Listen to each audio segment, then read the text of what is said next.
రాష్ట్ర వ్యాప్తంగా గత రాత్రి కురిసిన వడగళ్ల వర్షానికి సుమారు 24,000 ఎకరాలలో పంటలకు నష్టం వాటిల్లిందని రాష్ట్ర వ్యవసాయ శాఖ మంత్రి తుమ్మల నాగేశ్వరరావు అన్నారు.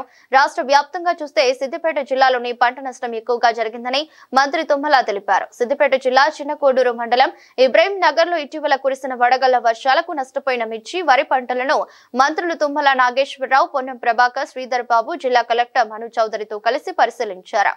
ఈ సందర్భంగా మంత్రి తుమ్మల నాగేశ్వరరావు మాట్లాడుతూ ఇటీవల రాష్ట్రంలో కురిసిన అకాల వర్షం రైతులకు తీవ్ర నష్టం వాటిల్లిందన్నారు. సీఎం రేవంత్ రెడ్డి సూచనల మేరకు క్షేత్రస్థాయిలో పంట నష్ట వివరాలను సేకరిస్తున్నామని, అందులో భాగంగానే సిద్దిపేట జిల్లాలో నష్టపోయిన పంటలను పరిశీలిస్తున్నామన్నారు. గత 3-4 రోజులుగా రాష్ట్రంలో కురుస్తున్నటువంటి అకాల వర్షాలతో పాటు రాళ్లవాన కూడా రైతాంగానికి తీవ్ర నష్టాన్ని కలిగించింది. గౌరవ ముఖ్యమంత్రి గారు వీలైన దగ్గర ఎక్కడైతే నష్టం జరిగిందో అందరికీ వాళ్ళని ఆదుకోవాలి కాబట్టి స్థానిక ప్రజాప్రతినిధులతో పాటు జిల్లా కలెక్టర్లకు కూడా ఆదేశాలు ఇచ్చాము. నష్టపోయినటువంటి రైతుల యొక్క వివరాలన్నింటినీ కూడా సేకరించి వెంటనే ప్రభుత్వానికి పంపించమని చెప్పాము. ఈ రోజుకి 24,000 ఎకరాలు సుమారు రాష్ట్ర వ్యాప్తంగా నష్టం జరిగింది.